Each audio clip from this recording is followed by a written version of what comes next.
प्यारे बच्चों नमस्कार। आज की ऑनलाइन क्लास में आपका स्वागत है। प्यारे बच्चों, आज हम कक्षा 6 विषय विज्ञान अध्याय 7 गति एवं दूरियों का मापन के प्रश्नोत्तर हल करने वाले हैं। तो जो बच्चे चैनल पर नहीं हैं या जिन बच्चों ने अभी तक चैनल को सब्सक्राइब नहीं किया वह सब्सक्राइब जरूर कर लें, लाइक कर दें, अपने साथियों को शेयर कर दें। तो शुरू करते हैं आज की क्लास का पहला प्रश्न। यातायात या परिवहन के साधन किसे कहते हैं? तो इसका आंसर होगा, यहाँ पर वे नहीं है, इसका आंसर है वे एक स्थान से दूसरे स्थान तक जाने के लिए इस्तेमाल साधन यातायात या परिवहन के साधन कहलाते हैं। तो यहाँ पर नीचे सभी जो चित्र में दिखाए गए हैं वो यातायात के साधन हैं। तो परिवहन के साधन या यातायात के साधन लिखा हुआ है। आगे, प्राचीन काल में लोग जब यातायात के कोई साधन नहीं थे तो क्या करते थे? पैदल चलते थे, सामान पीठ या पशुओं के पेट पर लाद कर ले जाते थे। आगे, जल मार्गों में किसका प्रयोग होता था? नावों का प्रयोग होता था और उनकी आकृति कैसी थी? मछली के समान। आरंभ में नाव कैसी थी? तो लकड़ी की खोखली गोइका का नाव के रूप में आरंभ में प्रयोग करते थे। बाद में लकड़ी के छोटे छोटे टुकड़े जोड़कर नाव बनाई जाने लगी। वायुयान का विकास कब हुआ? तो 19वीं शताब्दी के प्रारंभ में वायुयान का विकास हुआ। इसके बाद में दूरी किसे कहते हैं? तो प्यारे बच्चों, जैसे एक स्थान ये है और एक स्थान ये है, दो स्थानों के बीच की जो लंबाई है वो क्या कहलाती है? दूरी, जिसे मीटर में मापा जाता है। किसके आविष्कार ने यातायात में क्रांति ला दी थी? तो पहिए के आविष्कार ने। आगे है, मापन किसे कहते हैं? तो प्यारे बच्चों, मापन का अर्थ है किसी अज्ञात राशि का ज्ञात राशि से तुलना करना। इस ज्ञात राशि को क्या कहते हैं? मात्रक। जो ज्ञात राशि होती है वो मात्रक होती है। प्राचीन काल में लोग किन मात्रकों का उपयोग लंबाई मापने में करते थे? तो कदम, बालिशत, हाथ इत्यादि। रोमवासी एक गज कपड़ा कैसे मापते थे? तो फैली बांह से ठोड़ी तक का कपड़ा जो एक गज मापते थे वो। मीटर पत्ती की रचना कब और किसने की? तो 1790 में फ्रांसीसियों ने की। आजकल किस मात्रक प्रणाली का प्रयोग हो रहा है? तो अंतर्राष्ट्रीय मात्रक प्रणाली का उपयोग हो रहा है, जिसको एसआई कहते हैं इंग्लिश में, स्टैंडर्ड यूनिट। लंबाई का एसआई मात्रक क्या है? लंबाई जो है उसका अंतर्राष्ट्रीय मात्रक या सही मात्रक मीटर है। एक मीटर में कितने सेंटीमीटर या किलोमीटर होते हैं? तो एक मीटर में 100 सेंटीमीटर होते हैं, एक किलोमीटर में 1000 मीटर होते हैं। पग अथवा कदम का उपयोग लंबाई के मानक मात्रक के रूप में क्यों नहीं किया जाता? क्योंकि पग अथवा कदम सभी व्यक्तियों के अलग अलग होते हैं, जिससे माप में त्रुटि आ जाती है।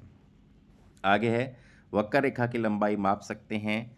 तो धागे के उपयोग से, और यहाँ पर चित्र में दिखाया भी गया है धागे से कैसे वक्र रेखा की लंबाई मापी जाती है। इसके बाद में गति किसे कहते हैं?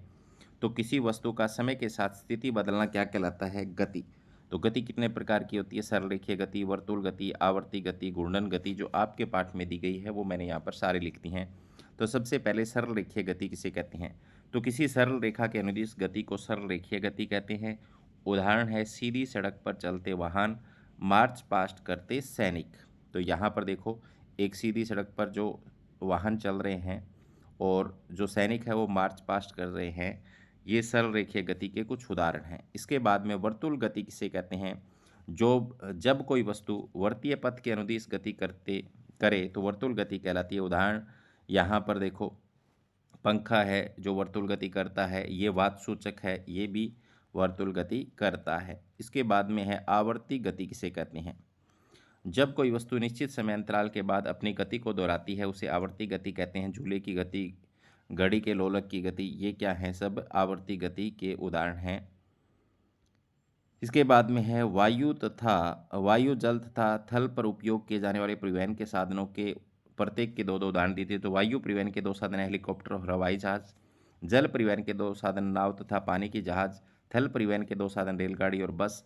इसके बाद में रिक्त स्थान की पूर्ति करें तो 1 मीटर में खालिस्तान सेंटीमीटर होते हैं, तो इसका आएगा 100। 5 किलोमीटर में खालिस्तान मीटर होते हैं, तो 1 किलोमीटर में 1000, तो 5 में 5000 आ जाएंगे। झूले पर किसी बच्चे की गति खालिस्तान होती है तो आवर्ती गति होती है। किसी सिलाई मशीन की सुई की गति कैसी होती है? तो प्यारे बच्चों कैसी होती है? आवर्ती गति। किसी साइकिल के पहिए की गति कैसी होती है? तो वर्तुल गति होती है। उसी प्रकार से मशीन जो होती है उसकी सुई तो ऊपर नीचे ऐसे गति करती है, तो वो तो आवर्ती होती है, और उसका जो पहिया होता है जिसको हम घुमाते हैं वो वर्तुल गति करता है, जैसे साइकिल के पहिए की तरह। आगे, निम्नलिखित को लंबाई के बढ़ते परिणामों में व्यक्त कीजिए। तो 1 मीटर, 1 सेंटीमीटर, 1 किलोमीटर, 1 मिलीमीटर। तो सबसे पहले लिखेंगे 1 मिलीमीटर, उसके बाद में 1 सेंटीमीटर, उसके बाद में 1 मीटर, उसके बाद में 1 किलोमीटर। किसी व्यक्ति की लंबाई 1.65 मीटर है तो इसे सेंटीमीटर में व्यक्त करें। तो व्यक्ति की लंबाई 1.65 मीटर, तो 1 मीटर बराबर 100 सेंटीमीटर होते हैं। तो 1.65 को गुणा करेंगे 100 से, तो 165 सेंटीमीटर बन गए। 1 सेंटीमीटर में 10 मिलीमीटर होते हैं, तो 1 मीटर बराबर 100 सेंटीमीटर या 1000 मिलीमीटर लिख सकते हैं। तो 1.65 मीटर जो है उसको हम सीधा 1.65 से गुणा कर सकते हैं, तो 1650 मिलीमीटर यहाँ पर बन जाएगा। राधा के घर तथा उसके स्कूल के बीच की दूरी 3250 मीटर। इस दूरी को किलोमीटर में व्यक्त करना है, तो 1 मीटर बराबर 1/1000 किलोमीटर होता है। तो 3250 के बटा 1000 कर देंगे तो उसके किलोमीटर बन जाएंगे। तो यहाँ पर 3.250 किलोमीटर आ जाएगा। किसी स्वेटर बुनने की सिलाई की लंबाई मापते समय स्केल पर यदि इसके एक सिरे का पाठ्यांक 3.0 सेंटीमीटर, दूसरे सिरे का पाठ्यांक 33.1 सेंटीमीटर, तो सिलाई कितनी? तो सिलाई के एक सिरे का पाठ्यांक 3.0 सेंटीमीटर, सिलाई के दूसरे सिरे का पाठ्यांक 33.1 सेंटीमीटर, तो दोनों सिरों के बीच की दूरी कितनी होगी? अंतिम में से पहले वाले घटा दो, 33.1 माइनस में 3.0, 30.1 सेंटीमीटर बच जाएगी। आगे है, किसी चलती हुई साइकिल के पहिए तथा चलते हुए छत के पंखे की गतियों में क्या समानताएं तथा असमानताएं हैं? समानताएं तो ये है, साइकिल के पहिए तथा छत के पंखे चलते समय दोनों वर्तुल गति कर रहे हैं। असमानता क्या है? साइकिल सरल रेखा में गति करती है लेकिन छत का पंखा सरल रेखा में गति नहीं करता। तो यहाँ पर ये गति है, इसको क्या लिखेंगे? गति करता है लेकिन छत का पंखा सरल रेखा में गति नहीं करता या नहीं चलता। ठीक है, तो ये हैं अध्याय 7 गति एवं दूरियों के मापन के 27 प्रश्न। तो इसमें पूरा पाठ जो है वो कवर हो गया आपका। आपको इन प्रश्नों को लिखना है और याद करना है। पेपर के अंदर इन प्रश्नों से बाहर कोई भी प्रश्न नहीं आएगा और अक्टूबर में आपको सिर्फ यही पाठ पढ़ना है। अक्टूबर के अंदर सिर्फ यही पाठ आपको पढ़ना है। तो आज की क्लास में इतना ही। धन्यवाद। मिलते हैं नेक्स्ट क्लास में, तब तक के लिए बाय बाय।